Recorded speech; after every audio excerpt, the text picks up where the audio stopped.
የከበረ ሰላምታችን በያላችሁበት የምድር ዳርቻ ሁሉ ይድረሳችሁ የምንላችሁ ክቡራትና ክቡራን በዓለም ዙሪያ የምትገኙ የጣና ቴሌቪዥን ቤተሰቦች እንደምን ዋላችሁ።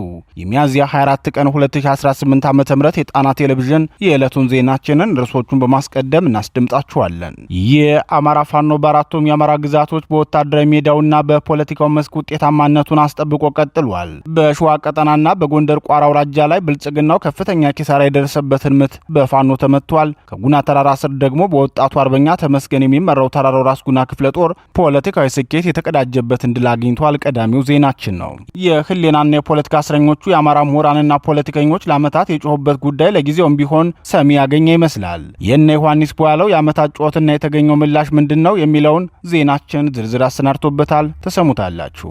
የህወሓት አሁናዊ እብደት የተሞላበት አካሄድ የበርካታ ኃይሎችን ትኩረት ስቧል። ከወራት በፊት ጠለምት ገብቶ ተመቶ እያነከሰና እያለቀሰ ሲወጣ ጦርነት የከፈትኩት አቅሜን ለመፈተሽና ዓለም አቀፉ ማህበረሰብም እንዳይረሳኝ ስል ነው ብሎ ያለ እፍረት የተናገረው ህወሓት ለሌላ 1 ሚሊዮን ህዝብ እልቂት የደገሰው የጦርነት ድግስ ተቃውሞና ትችት አብዝቶበታል። በሰዓቱ ዜናችን ይደመጣል። በኢትዮጵያ ያለው ሁኔታ ከድጡ ወደ ማጡ እየተሸጋገረ ነው።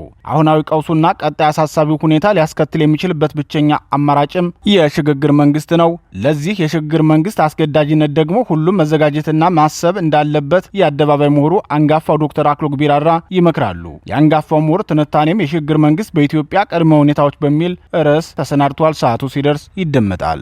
የተወደዳችሁና የተከበራችሁ የጣና ቴሌቪዥን አድማጭ ተመልካቾቻችን እነዚህንና ሌሎች የግንባርና የትንታኔ ዘገባዎችን ይዘናል። እስከ ዜናዎቻችን ፍጻሜ ድረስ አብራችሁን እንድትቆዩ እየጋበዝን ወደ ዝርዝር ዜናዎቹ እናልፋለን።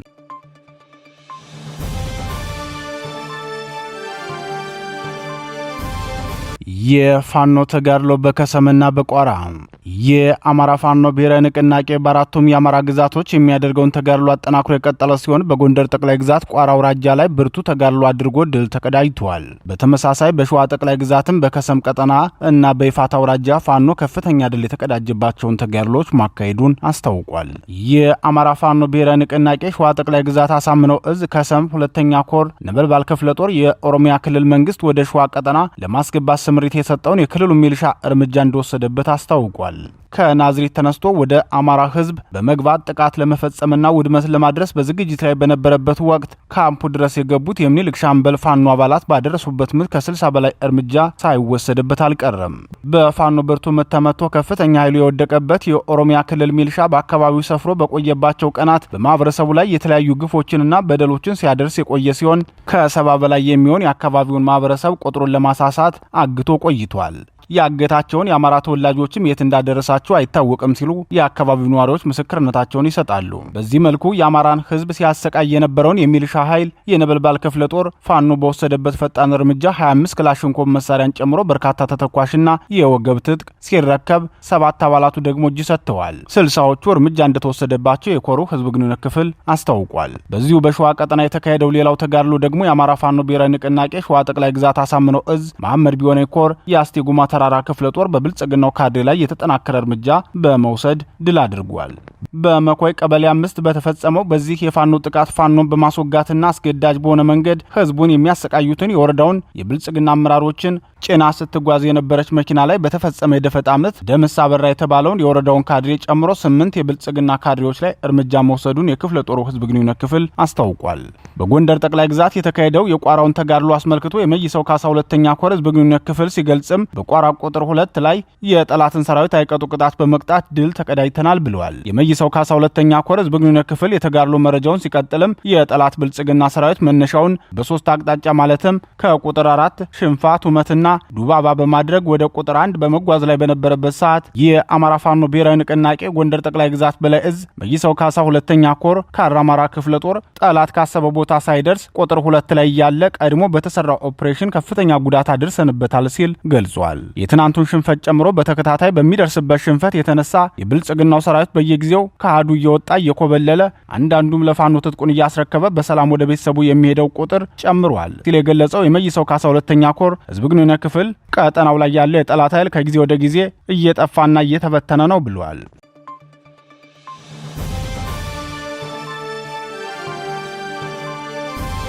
የነ ዮሐንስ ቦያለው አቤቱታ ተሰማ። የብልጽግናው ስርዓት በአማራ ማንነታቸው ብቻ አስሮ የሚያሰቃያቸው የሌናና የፖለቲካ እስረኞቹ እነ አቶ ዮሐንስ ቦያለው በተደጋጋሚ ጊዜ በብልጽግናው ፍርድ ቤት ችሎት የሚያቀርቡት አቤቱታ ለመጀመሪያ ጊዜ ተሰምቶላቸዋል። በእነ አቶ ዮሐንስ ቦያለው የክስ መዝገብ የተከሰሱት እነ ክርስቲያን ታደለ፣ ዶክተር ጫኔ ከበደና ሌሎችም የሌና እስረኞች በቂሊንጦ ማረሚያ ቤት የአማራ ተወላጅ የግፍ እስረኞችን የማረሚያ ቤቱ አመራር ብሔር ተኮር ስድብ፣ ድብደባና ሌሎች ወንጀሎችን እየፈጸመብን ነው ሲሉ ነበር አቤቱታ ያቀርቡ የነበረው። መሰረት ሚዲያ ከታማኝ ምንጮች ያገኘሁት ያለው መረጃ መሰረት አድርጎ እንደዘገበው በእነ አቶ ዮሐንስ ቦያለውና በአቶ ክርስቲያን ታደለ መዝገብ ስር በሚገኙ ተከሳሾች ላይ የቂሊንጦ ማረሚያ ቤት አመራር ኢንስፔክተር ድሪባ ሰንበታ ፈጽመውታል በተባለ የሰብአዊ መብት ጥሰት ምክንያት የፌዴራል ፖሊስ በምርመራ አጣርቶ ለአቃቢ ሕግ ማስረከቡን ለፍርድ ቤት አስታውቋል ብሏል። ሚዲያው አክሎም የማረሚያ ቤቱ ጥበቃና ደህንነት ኃላፊ ኢንስፔክተር ድሪባ ሰንበታ በሽብር ወንጀል ተጠርጥረው በማረሚያ ቤት የሚገኙትን የአማራ ተወላጅ የሌናና የፖለቲካ እስረኞችን ደብድበዋል፣ ጠያቂ ቤተሰቦቻቸውን አዋርደዋል፣ የአማራን ሕዝብ በጅምላ ተሳድበዋል ሲሉ የሌናና የፖለቲካ እስረኞች ለፍርድ ቤት ማመልከታቸውን ተከትሎ የብልጽግናው አቃቢ ሕግ በኢንስፔክተሩ ላይ ምርመራ መጀመሩን ዘግቧል። ከትናንት በስቲያ ሚያዝያ 22 ቀን 2018 ዓ.ም በዋለው ችሎትም የብልጽግናው ፍርድ ቤት ኢንስፔክተር ድሪባ ፈጽመውታል የተባለውን የወንጀል ፍሬ ነገር በተመለከተ የፌዴራል ፖሊስን የደረሰበትን ሂደት ጠይቋል። የፌዴራል ፖሊስም ከረጅም ጊዜ መጓተት በኋላ ጉዳዩን አጣርቶ ክስ እንዲመሰረት መዝገቡን ለአቃቢ ሕግ መላኩን ለፍርድ ቤቱ አረጋግጧል። አቃቢ ሕግም ከፖሊስ የቀረበለትን የምርመራ መዝገብ መሰረት አድርጎ በኢንስፔክተር ድሪባ ሰንበታ ላይ በቅርቡ ክስ ይመሰርታል ተብሎ እንደሚጠበቅ የመሰረት ሚዲያ ዘገባ ያመላክታል። የጣና ቴሌቪዥን የፍትህ ሚኒስቴር ምንጮቻችን በበኩላቸው በኢንስፔክተሩ ላይ የተላለፈው ውሳኔ መንግስት ከሚደርስበት ጫና የተነሳ ያደረገው ድንገተኛ እርምጃ እንጂ ኢንስፔክተሩ ድሪባ ወንጀሉንና ነውሩን የሚፈጽመው በመንግስት እቅድ መሰረት ነው። ፍርድ ቤቱ በኢንስፔክተሩ ላይ ክስ እንዲመሰረት ትዕዛዝ የሰጠውም ለሚዲያ ፍጆታ እንጂ ሚዲያዎች ወይም ተበዳዮች ካልተከታተሉት ክሱ ይቋረጥና ወደ ነበረበት ወንጀሉ ይመለሳል ብለዋል። በአዲስ አበባ መስቀል ፍላወር ተብሎ በሚጠራው አካባቢ የሚገኘው ዝግዛግ ሆቴል የፍትህ ሚኒስቴር የፌዴራልና የአዲስ አበባ ፖሊስና የማረሚያ ቤት ፖሊሶች በአማራ ተወላጅ ባለሀብቶችና የፖለቲካ እስረኞች ላይ ውሳኔ የሚያሳልፉበት መሆኑን በተከታታይ መዘገባችን ይታወሳል። የኢንስፔክተር ድሪባ ድርጊትም መነሻው ይኸው የዝግዛግ ሆቴሉ ቡድን መሆኑን የሚናገሩት የፍትህ ሚኒስቴር ምንጮቻችን ኢንስፔክተር ድሪባን ክስ እንዲመሰረት የታዘዘው ለአቶ ኢዮስያስ ነው። አቶ ኢዮስያስ ደግሞ ኢንስፔክተሩን ለዚህ ወንጀል ስምሪት የሚሰጠው የዝግዛግ ሆቴል ቡድን አድራጊ ፈጣሪ ነው። ከዚህ ተነስተን ስናየው የትናንቱ የፍርድ ቤት ትዕዛዝ ለሚዲያ ፍጆታና ጫና ላይ ለሚገኘው መንግስትም ህግ እያስከበረ ነው እንዲባልለት ካልሆነ በስተቀር ተፈጻሚነቱ አጠያቂ ነው ሲሉ ተናግረዋል።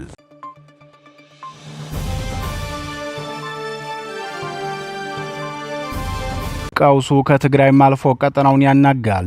እንግሊዝ በትግራይ ክልል እየሆነ ያለውና ህወሓት ፈጽመዋል የሚለው ድርጊት ቀጣይ የሚያመጣው ቀውስ አደገኛና አሳሳቢ መሆኑን የተለያዩ ዓለም አቀፍ ተቋማትና ሀገራት እያሳሰቡ ነው። ህወሓት ሁልጊዜም ቢሆን የሚፈልገውን ለማግኘት ድፍረትና እብሪት የተሞላበት የቁማር መንገድ መተግበር እንደማይሰለቸው የሚናገሩት አስተያየት ሰጪዎች በቅርቡ በጠለምት ወረዳ የገባበት መንገድ የቡድኑን እልቂት ጠማቂነት በግልጽ የሚያሳይ ነው ሲሉ ይናገራሉ። ጠለምት የተሻገርነው የኃይል አቅማችንን ለመፈተሽና ዓለም አቀፉ ማህበረሰብም የኛን ጉዳይ ትኩረት እንዲያደርግ ነው ብሎ በድፍረት የተናገረው ህወሓት በጠለምት ውጊያ ምን ያህል ሰዋዊ ኪሳራ እንደደረሰበት አይዘነጋም። ከዚያ ስህተቱ ያልተማረው ህወሓት ምናልባትም በብልጽግናው መንግስት ተባባሪነትና ሌሎች አጋዥ እንሆናለን በሚሉ ሀገራት ወይም ቡድኖች ድጋፍ ተገፋፍቶ ሊሆን ይችላል በ3 ዓመት ውስጥ አራተኛውን ጦርነት ለመጀመር እየተዘጋጀ ይመስላል። ይህንን የህወሓት ጉዞ በተመለከተ የአውሮፓ ህብረት በትናንትናው ዕለት ባወጣው መግለጫው በትግራይ ክልል እየታዩ ያሉ ክስተቶች ከፍተኛ ስጋት ፈጥረውብኛል፣ ሁሉም ወገኖች በአስቸኳይ ውጥረቱን አርግበው የፕሪቶሪያውን የሰላም ስምምነት ሊያዳክሙ ከሚችሉ ድርጊቶች እንዲቆጠቡ ሲል ማሳሰቡ አይዘነጋም። የቀድሞ የህወሓት አመራርና በአሁኑ ሰዓትም የቀድሞ የግንቦት 7 ሊቀመንበር ብርሃኑ ነጋ ምክትል የሆኑት ፕሮፌሰር ክንዳያ ገብረህይወት በትግራይ የሚታየው እብደት ጨምሯል ማለታቸው ይታወሳል። ከእነዚህ ሁለት መልእክቶች በተጨማሪም የዌልስ፣ ሰሜን አይርላንድ፣ ስኮትላንድና እንግሊዝ አሰባሳቢ የሆነው ዩናይትድ ኪንግደም ኤምባሲ ትናንት ምሽት በወጣው አዲስ መግለጫ በትግራይ ክልል የሚፈጠረው ቀውስ ካለፉት ሁሉ በከፋ መልኩ የሚሰፋ ይሆናል። ቀውሱ በትግራይ ክልል ብቻ የሚቆም ካለመሆኑም በተጨማሪ ለኢትዮጵያና አጠቃላይ ለአፍሪካ ቀንድም የሚተርፍ ስለሚሆን የህወሓት መሪዎች ከድርጊታቸው ሊቆጠቡ ይገባል ብሏል። የፕሪቶሪያውን ስምምነት አክብሮ እንዲቀበል ለህወሓት መልእክት ያስተላለፈው የዩናይትድ ኪንግደም መንግስት ህወሓት የቀድሞውን ምክር ቤት መልሳል የሚለው ድርጊቱ ቀውስ ጠማቂነት መሆኑን አሳስቧል። ህወሓትና ብልጽግና በሚሊዮን የሚቆጠር የድሃ ልጅ የፈጀውን በመቶ ቢሊዮኖች የሚቆጠር ንብረት የበላውን አማራ ክልልን ወደ ኋላ 30 ዓመት የጎተተውን በ10 ሚሊዮኖች የሚቆጠሩ ታዳጊዎችን ተስፋ ያመከነውን ጦርነት ለሁለት ዓመታት ካካሄዱ በኋላ ደቡብ አፍሪካ ሄደው እርቅ መፈጸማቸው ይታወሳል። ከእርቁ ማግስትም የህወሓቱ ሊቀመንበር ደብረጽዮን ገብረ ሚካኤል በአቶ ታገሰ ጫፉ እየተመራ መቀሌ ለሄደው የብልጽግናው ሉክ ለዚህ እንድንደርስ ጠቅላይ ሚኒስተሩ ለወሰዱ ቁርጠኝነት እያመሰገንኩ ይቅርታም ጠይቃቸዋለሁ ሲሉ መናገራቸው አይዘነጋም። የፕሪቶሪያው ስምምነት ከተፈረመ ከቀናት በኋላ ግን የብልጽግናው ሊቀመንበር ያንን ስምምነት በተጻረረ መልኩ በሃላላ ኬላ መናፈሻ ግቢ ውስጥ ከህወሓት መሪዎች ጋር አዲስ ስምምነት ተፈራረሙ። ያ ስምምነታቸው ደግሞ ለሁለታችንም አደጋ የሚሆኑት የኤርትራና የአማራ ኃይሎች ናቸው። እነሱ ላይ አብረን እንነሳ፣ ትጥቅ ፍቱ ብትባሉም ዋና ዋና ትጥቆቻችሁን አትፍቱ፣ ተጨማሪ መሳሪያም እንሰጣችኋለን የሚል ስምምነት ነበር። በዚያ ስምምነት መሰረትም ህወሓት ትጥቁን ሳይፈታና ታጣቂ ቡድኑንም ሳይበትን ቆየም። ጭራሽ ከትግራይ ክልል እየተነሳ ወደ አማራ ክልል ራያ አላማጣ፣ ኮረምና ጠለምት መግባትም ጀመረ። ይህ ሁሉ ሲሆን ብልጽግናው ያላየና ያልሰማ መስሎ ነበር ሲተባበሩ የነበረው። በዚህ መልኩ ሁለቱም የአማራን ህዝብ የጋራ ጠላት አድርገው ማለትም ህወሓት ለግዛት ንጥቂያ፣ ብልጽግናው ደግሞ ለስልጣኑ ማጽኛ በሚያካሄዱት የጋራ ዘመቻ ተስማምተው ዓላማቸውን ሲያስፈጽሙ ነበር የቆዩት። ቅርብ ጊዜ ወዲህ ግን የኃይል አሰላለፉ መልኩን እየቀየረ መምጣቱ በተለይም የኤርትራ መንግስትና የህወሓት እርቅ ለብልጽግናው ከባድ ፈተና ሆኖበት ቆይቷል። ህወሓትም ከኤርትራ መንግስት ጋር ግንኙነት መጀመሩን ተከትሎ እንደ ድሮው ዙሪያችንን አልተከበብንም፣ በዚህ ሰዓት ከፌዴራል መንግስቱ ጋር ብንዋጋ ወልቃይት ጠለምትና ራያን ሙሉ በሙሉ እንቆጣጠራለን የሚል የጦርነት ዝግጅት ሲያደርግ መቆየቱ ይታወቃል። ለትግራይ ክልል አስተዳዳሪነት በኦሮሞ ብልጽግና የተሾሙትን ጄኔራል ታደሰ ወረደን አውርጄ የራሴን መንግስት አዋቅራለሁ ብሎ የተነሳው ህወሓት ለዚሁ የጦርነት ህልሙ የመጨረሻ የዕቅድ ማስፈጸሚያ መርሃ ግብሩ ነው። ይህ እንቅስቃሴው ደግሞ በቀጣይ ጦርነት ያስከትላል የሚል ስጋት የገባቸው የትግራይ ክልል ነዋሪዎች ጭንቀታቸውን እየገለጹ ሲሆን የአውሮፓ ህብረትና የዩናይትድ ኪንግደም መንግስትም በመግለጫቸው ህወሓትን ያሳሰቡትም ከዚህ በመነሳት ነው።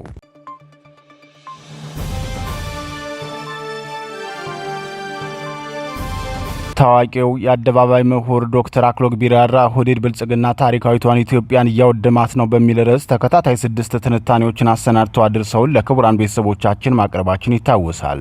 ያለፉትን 8 ዓመታት የብልጽግናው ስርዓት የውድቀትና የውድመት የገዥነት ጊዜያትን ከነጥንስሱ እስከ ድፍርሱ ያስመለከቱን አንጋፋው ምሁር ዛሬ ደግሞ ኢትዮጵያ የምትድንበት መንገድ ነው ሲሉ የትንታኔ ሀሳባቸውን አቅርበውልናል። ምሁሩ በዕለቱ ትንታኔያቸው ኢትዮጵያ ልትድን የምትችልበት አሁናዊ መውጫ መንገድ የሽግግር መንግስት ነው ሲሉ በአስረጃ ሐሳቦች እየሞገቱ ትንታኔያቸውን አሰናድተዋል። እውን የኢትዮጵያ አሁናዊ ሁኔታና የመጣንበት መንገድ ለሽግግር መንግስት ያመቻል? ደርግ ኢሰፓም ሆነ ህወሓት ኢህአዴግ የሽግግር መንግስትን ሞክረውት አክሽፈውናል። የአሁኑ የሽግግር መንግስት ምን የተለየ መንገድና አማራጭ ሐሳቦች ይቀርቡበታል? ወደ ሽግግር መንግስት እንድናመራ የሚያስገድዱ ጉዳዮችስ የትኞቹ ናቸው? ከዚህ የተሻለ የመፍትሄ መንገድስ የለም ወይ? የሚሉት ጥያቄዎች በዕለቱ የአንጋፋው ምሁር የትንታኔ ሰነድ ላይ የተዳሰሱ መሪ ነጥቦች ናቸው። እንደተለመደው አንጋፋውን የአደባባይ ምሁር ለሀገራዊ ችግሮቻችን ለሚያቀርቡት የመፍትሄ ሀሳብና ለትንታኔ ዝግጅታቸው በክቡራን ቤተሰቦቻችን ስም እያመሰገን በቀጥታ ወደ ትንታኔው እናመራለን። የሽግግር መንግስት በኢትዮጵያ የቅድመ ሁኔታዎች አስፈላጊነት፣ ጸሐፊ ዶክተር አክሎግ ቢራራ። የችግሩ እምብርት ምንድን ነው? አሁን ያለንበትን ሀገራዊ ቀውስና ለቀውሱ መውጫ መንገዶችን ከመመልከታችን በፊት ነገርን ከስሩ ውሃን ከጥሩ እንዲሉ የችግሩን መነሻ ወደ ኋላ ጥቂት ዓመታትን ተመልሰን እንድንመለከት ያስፈልጋል። ባለፉት 40 ዓመታት በተከታታይ ኢትዮጵያ እጅግ በጣም የሚዘገንን እልቂትና ማህበረሰባዊ ቀውስ የተካሄደባት ሀገር ሆናለች። የፖለቲካ ስልጣኑን በኃይል የተጎናጸፉት መሪዎች ስርዓተ መንግስታቸውን የመሰረቱት በዜግነት በጋራ ብሔራዊ መለያ ማለትም በኢትዮጵያዊነት ላይ ሳይሆን ግጭትንና የእርስ በርስ ጦርነትን በሚፈጥር በብሔር ልሂቃን መካከል መረን የለቀቀ ኤትኒክ ፖለቲካል ኤንድ ሶሻል ኤሊትስ የተፈጥሮ ሀብት ሽሚያን የተለመደ በሚያደርግ ለእርቅ፣ ለሰላም፣ ለእርጋታ፣ ለህግ የበላይነት፣ ለአብሮነት፣ ለዘላቂና ፍትሃዊ ልማት መሰናክል በሆነ ፌዴራል ስርዓት ነው። ይህ ህዝብ ድምፅ ሳይሰጥበት የመሰረቱት ስርዓት ኢትዮጵያን የሲኦል አገር አድርጓታል። የሲኦል አገር ስል ሰው በሰላም ወጥቶ የማይመለስበት፣ በነጻነት የማይኖርባት፣ ሰርቶ በቂ ገቢ የማያገኝባት፣ ህገወጥነት በተለይም መንግስታዊ ህገወጥነት የነገሰባት፣ የማስተዳደር ብልሹነት የበከላት ወዘተ ማለቴ ነው። በሁሉም ዘርፍ የተባረከች የነበረችዋን አገር በገዢዎቿ ጨካኝነትና አምባገነንነት ተበክላለች። ለዚህ ነው የሲኦል አገር የተባለችው። ይህ ሁኔታ ዱብዳ አይደለም። እዚህ የደረስንበት ራሱ የሂደትና ታሪክ አለው። ህዝብ በራሱ ፍቃድ በምርጫ ተሳትፎና ድምጽ ሰጥቶ ሳይወክለው ስልጣን የወሰደው የህወሓት ኢህአዴግ መንግስት ከተመሰረተበት 1983 ዓ.ም ወይም እንደ አውሮፓውያን አቆጣጠር 1991 ወዲህ በብሔርና በቋንቋ የተዋቀረው ህገ መንግስትና የክልል አስተዳደር ዘውግ ተኮር እልቂትን፣ አፈናን፣ መፈናቀልን፣ እስራትን፣ ድህነትን አባብሶታል። ህወሓት መሩ መንግስትና ህወሓትን የተካው የኦህዴድ ብልጽግና መንግስት በግልጽ ጸረ ህዝብነትን፣ ጸረ አማራነትን፣ ጸረ ኢትዮጵያዊነትን፣ ጸረ የዜጎች እኩልነትን፣ ጸረ ሰብአዊ መብትን፣ ጸረ የህግ የበላይነትንና ጸረ ዲሞክራሲያዊ አገዛዝን መመሪያቸው አድርገውታል። የሚከተሉት መርህ ብሔር ተኮር በሚል ካባ የጠባብ ቡድን ጥቅምን ማስጠበቅ ነው። ሁለቱም የሚጋሩት የጋራ ባህሪያቸው ደግሞ ጸረ አማራነትን ሁሉም የስርዓታቸው ዋና ማጠንጠኛ ማድረጋቸው ነው። ለምሳሌ በሰሜኑ ጦርነት ወደ 1 ሚሊዮን የሚገመት የትግራይ ወጣት ደም ፈሷል። ጦርነቱ የተካሄደው በህወሓትና በአብይ አህመድ ሰራዊት መካከል ነው። ለእልቂቱ ተጠያቂ ማን ነው ተብሎ ሲጠየቅ ግን ተከሳሽ ተደርጎ የቀረበው አማራው ነው። በሌለበት ባልሰራው ወንጀል ጭራሽ አማራውን ሂሳብ አወራርድበታለሁ እየተባለ በተዘመተበት ክልሉን 30 ዓመት ወደ ኋላ የጎተተ ኪሳራ በደረሰበት በ10 ሺዎች የሚቆጠሩ ልጆቹ በተገደሉበት በቆሰሉበትና በተደፈሩበት የሁለቱ ነውረኞችን ኃጢአት ለሱ ተሰጠው። የኢትዮጵያ ህዝብ በጋራ ሰላማዊ ሰልፎች አካሂዶ ጠባብ ብሔርተኛውን ህወሓትን ከስልጣኑ ሲያስወግደው እድሉን ተጠቅሞ በተለይም በአማራ ህዝብ አንቀልባ ታዝሎ የመንግስት ስልጣኑን የተረከበው እውነተኛ የህዝብ ወኪል የሆነ ኃይል ሳይሆን አባቴ ባለንጋ ገርፏችኋል፣ እኔ በጊንጥ ገርፋችኋለሁ፣ የኔ ትንሽ ጣት ከአባቴ ወገብ ተወፍራለች ብሎ ከህወሓትም የባሰ ነውረኛና ዘረኛ መሆኑን ያሳየው ኦህዴድ ብልጽግና ነው። ይህ ቡድን ደጋግመን እንደተናገርነው ሆነ እስኪ በቃን በድርጊቱ እንዳረጋገጠልን ጠባብ ብሔርተኛ ነው። ኦህዴድ ብልጽግና የብሔር ልዩነቶችን አባብሶ የአንድ ብሔር ማለትም የኦሮሞ ልሂቃን የበላይነትን እመሰርታለሁ ብሎ በህዝቡ ስም እየነገደ የራሱን ጥቅም ለማስጠበቅ ወንጀል የሚሰራ ቡድን ነው። ብሔራዊ ወይም አገራዊ ተቋማትን አፍርሶ የአንድ ጎሳ ተቋማትን ለማጠናከር ብዙ ርቀት ተጉዟል። በአንዳንዶቹ ሲሳካለት፣ በቀሪዎቹ ገና ውጤታቸው አልታየም። በጠባብ ብሔርተኝነት ቅኝት ስራው ስኬታማ የሆነለት በራሱ አምሳል የቀረጸው የአብይ መከላከያ ኃይል ነው። አብይ አህመድ አይዟችሁ እኔ ኢትዮጵያን አሻግራታለሁ ብሎ እንደተናገረ ታሪክ ይመሰክራል።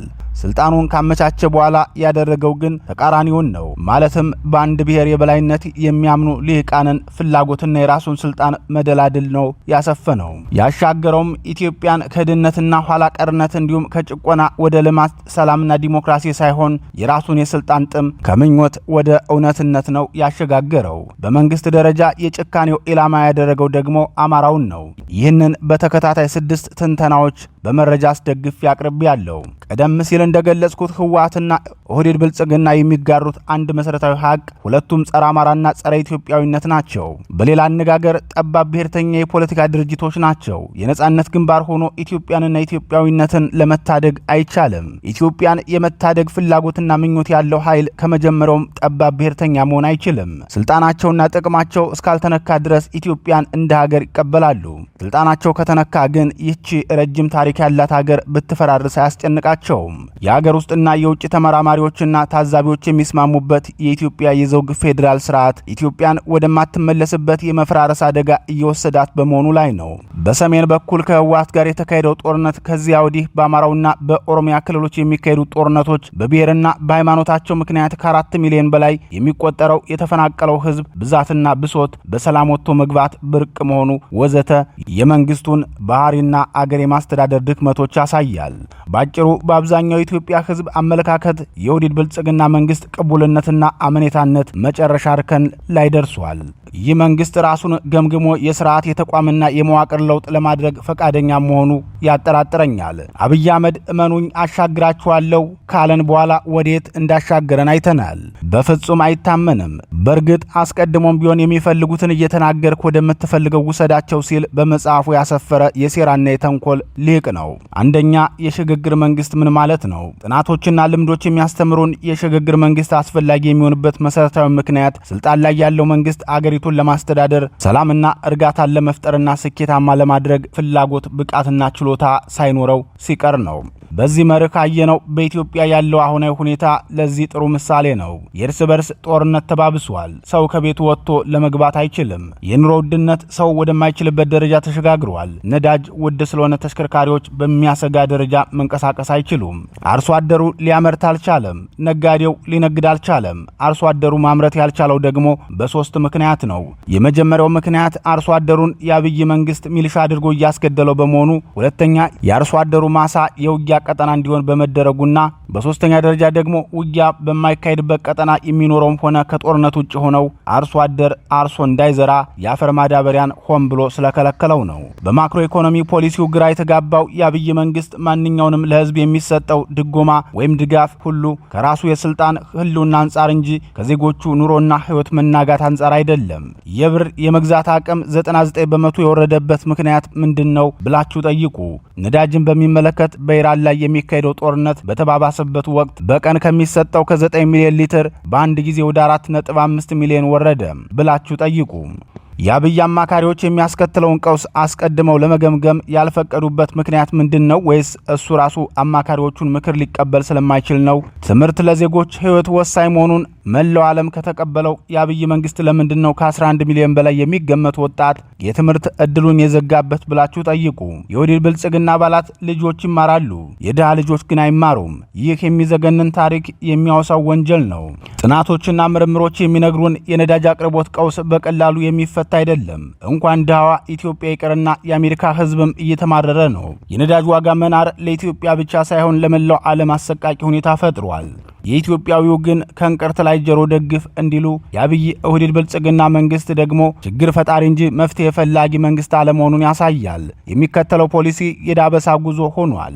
ይህ ብቻ አይደለም። እኔን ቀን ከሌት የሚያሳስበኝ የኦህዴድ ብልጽግና መንግስት ለወጣቱ ትውልድ የሥራ ዕድል ለመፍጠር የሚቻልበትን ሁኔታ ለመፍጠር አለመቻሉ ነው። በእኔ ግምገማ ይህንን ለማድረግ የአብይ መንግስት ችሎታም ሆነ ፈቃደኝነትም የለውም። አብዛኛው ወጣት ትውልድ በኢትዮጵያ የወደፊት ሁኔታ ተስፋ ቆርጧል። ከጥቂት የሥርዓቱ ተጠቃሚ የኦሮሞ ተወላጆች በስተቀር አብዛኛውን የኦሮሞ ህዝብ ጨምሮ መላው የኢትዮጵያ ህዝብም በአብይ መንግስት ላይ ተስፋ ቆርጧል። በአማራው ላይ የሚካሄደው ግፍና በደል በራሱም ላይ የደረሰበት መሆኑን ተገንዝቧል። የደቡብ ህዝብ ጌዶው፣ ሲዳማው፣ ጉራጌው፣ ወላይታው፣ ጋሞው፣ አኝዋኩና ሌላውን ብሔረሰብ በማያሻማ ደረጃ በአንድ ዘውግ እንደሚዋጥ ተገንዝቧል። የሀገር ውስጥ ቀውሱን ከቀጠናው ጋር የማያያዝ ግዴታ አለብን። የአፍሪካ ቀንድ የጂኦፖለቲካ ሁኔታ በየዕለቱ በመቃየር ላይ ነው። ይህ ዕድልም አለው፣ ስጋትም አለው። የኔ ዋና ትኩረት በድሉ ላይ ነው። ኢትዮጵያ ከጎረቤት ሀገሮች ጋር በመቻቻል በጋራ ጥቅም በሰጥቶ መቀበል ላይ የተመሰረተ መርህ መከተል አለባት። ከሱዳን የእርስ በርስ ጦርነት መማር አለባት። የራሷን ብሔራዊ ጥቅም መሰረት አድርጋ የጎረቤት ሀገሮቿንም ጥቅም የማክበር ግዴታ አለባት። ይህ የሚሳካው በጦርነት አይደለም፣ በዲፕሎማሲ በፖለቲካ ውይይትና ድርድር ነው። በእኔ እምነት የአማራ ፋኖ ኤርትራን ጨምሮ ከጅቡቲ ጋር፣ ከሶማሊያ ጋር፣ ከሱዳን ጋር በጋራ ዘላቂ ጥቅም ላይ ትኩረት እንዲያደርጉ እመክራለሁ። ለዚህ አግባብ የሚኖረው መርህ ነፃ አውጪ ግንባሮች ማኒፌስቶቻቸውን በማስተካከል በዜግነት መብት ላይ ትኩረት ሲያደርጉ ነው። ነፃ የሚወጡት ከራሳቸው የውስጥ አፋኞች፣ ሌቦች፣ ሙሰኞች፣ ጠባብ ብሔርተኞችና አምባገነኖች እንጂ ከአማራው ህዝብ አለመሆኑን መቀበል አለባቸው። በተመሳሳይ የአማራ ፋኖ የአማራውን ህልውና ከመታደጉ በተጨማሪ ለሁሉም ዜጎች መብት፣ እኩልነትና ፍትህ የቆመ መሆኑን በተደጋጋሚ ለመላው የኢትዮጵያ ህዝብ ማስረዳት አለበት። ከዚህ ላይ ላሰምርበት የምፈልገው መርህ የአማራ ፋኖ ከነፃ አውጭ ግንባሮች የሚለይበት ዋና ምክንያት ነፃ አውጭ ግንባር አለመሆኑን ነው። የሚታገለው ለፍትህ፣ ለእኩልነት፣ ለዜግነት መብት፣ ለአብሮነት ወይም ኢትዮጵያዊነትና ለእውነተኛ የዲሞክራሲ ስርዓት ነው። ይህንን መርህ የሚያጠናክር ምሳሌ ላቅርብ። በደቡብ የሚንቀሳቀሱ ኃይሎች ራሳቸውን ፋኖ ብለው የሚጠሩት አማራ ስለሆኑ ሳይሆን የአማራ ፋኖን መርህ ስለሚጋሩት ነው። ሁለተኛ፣ ያልተገራ አፍ፣ ያልተገራ ቀውስ። ያልተገራው የአብይ ኦህዴድ ብልጽግና መንግስት ዘላቂ ወዳጁን ከዘላቂ ጠላቱ የሚለይ ሆኖ አላገኘውትም።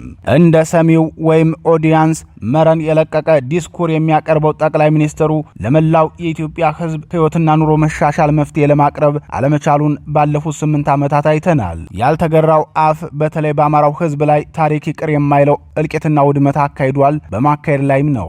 ከጅምሩ ኢትዮጵያን እንድትበታተንና የጎሳ ልዩነቶች ስር እንዲሰዱ ያደረጉት ህወሓትና ሻዕቢያ መሆናቸው አያከራክርም። ኦነግና ኦህዴድ የተከተሉት ፈለግ የእነዚህን ከፋፋይ ኃይሎች ነው። ህወሓት ሊታረም የሚችል ግንባር አይመስለኝም፣ ግን ህወሓትን የሚቃወሙ ኃይሎች ብቅ ብቅ ብለዋል። እነዚህ ኃይሎች እሴቶቻቸውና መርሆቻቸው እኔ ከምመኘው የተለየ አይመስለኝም። ሶስተኛ ግምገማና ስህተትን ማመን የተለያዩ ክስተቶች ናቸው። ውጥረቱ እየተባባሰ ሲሄድ ገዢ ፓርቲና መንግስት ሁሉን ቀውስ በኃይልና በጦርነት እንወጣለን ወደሚል የተሳሳተ መሪ ይሄዳሉ። ይህንን የሚያደርጉት ጭፍን በሆነና ጭካኔ በተሞላበት ስልት ህዝብን እርስ በርሱ በማናከስ ዜጎችን በማፈን በማሳደድ በማሰርና በማስፈራራትን የብቻ ገዛለው ወደሚል አባዜ በመጓዝ ነው። የዚህ አሉታዊ ውጤት ፍትህና የህግ የበላይነት ሙሉ በሙሉ በሚያስብል ደረጃ መምከናቸው ነው። የአንድ ሰው አምባገነንነትን ማንገስ ነው። አብዛኛው ህዝብ በመንግስት ቅቡልነት ላይ እምነት የሌለው ለዚህ ነው። ቀውሱን በሚመለከት ገዢው ፓርቲና መንግስት በተከታታይ የውስጥ ግምገማ እንደሚያካሂዱ አውቃለሁ። የችግሩ ፈጣሪና ባለቤት እነሱ መሆናቸውን ማመን ግን አይፈልጉም፣ አይቀበሉም። በህዝቡና በእነሱ መካከል ሊታረቅ የማይችሉ ተቃርኖት መኖራቸውን ቢያዩትም እንኳን ቀውስን ሁሉ በጭፍን በኃይል ብቻ እንወጣዋለን ወደሚል እብሪት ገብተዋል። ይህ ግፍን በግፍ ማጠናከር አማራጭ አያዋጣም።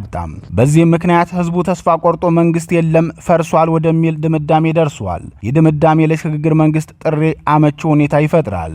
መጀመሪያ እኔ የምመኘውን ላቅርብ። ሽግግር በሰላም በድርድር በጥበባዊና ዘመናዊ ፖለቲካ ቢሆን እመርጣለሁ። የወዲድ ብልጽግና መንግስት መሪዎች ብል ቢሆኑ ኑሮ ራስን በራስ ለመተካት ምርጫ ከማካሄድ ይልቅ የታጠቁ ኃይሎችን፣ ተቃዋሚ የፖለቲካ ፓርቲዎችን፣ የሙያ ማህበራት ተወካዮችን፣ የሴቶች የወጣቶች የማህበረሰብ ተወካዮችን፣ የታወቁ አባቶችን፣ እናቶችንና ሌሎች ቁልፍ ባለድርሻዎችን በማማከርና ግብዓት በመጠየቅ መጀመሪያ ማንኛውንም የእርስ በርስ ጦርነት እንዲቆም ማድረግ ግድ ይላል። ሰላምና እርጋታ እንዲሰፍን ቃል ኪዳን እንዲገቡ ማድረግ ከፍ ያደርጋል። በተጨማሪም ባለድርሻ አካላት ሁሉም ባለድርሻዎች ተሳታፊ የሚሆኑበትን የስልጣን ክፍፍል ፓወር ሼሪንግ ፕሮቶኮል እንዲኖር እንዲያደርጉ ደፍሮ አቋም መውሰድ ብልህነት ነው። ይህንን ያደርጋሉ የሚል እምነት ግን የለኝም። የኔ ምኞት ላማላይ በሰማይ ነው።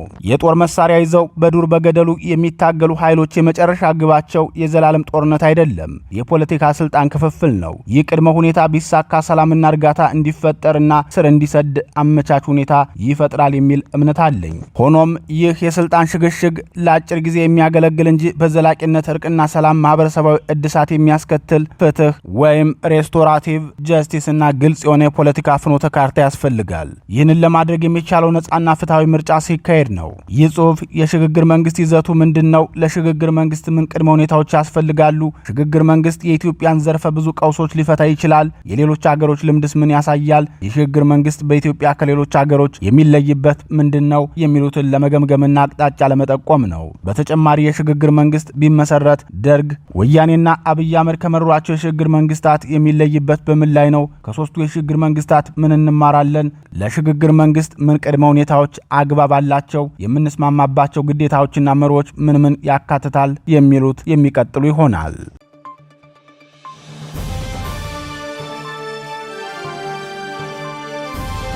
የተወደዳችሁና የተከበራችሁ የጣና ቴሌቪዥን አድማጭ ተመልካቾቻችን የሰዓቱ ዜናችን የተከታተላችሁትን ይመስል ነበር። ምርጫችሁ ስለምታደርጉ እናመሰግናለን። ተሰናበትናችሁ። ጤና ይስጥልን።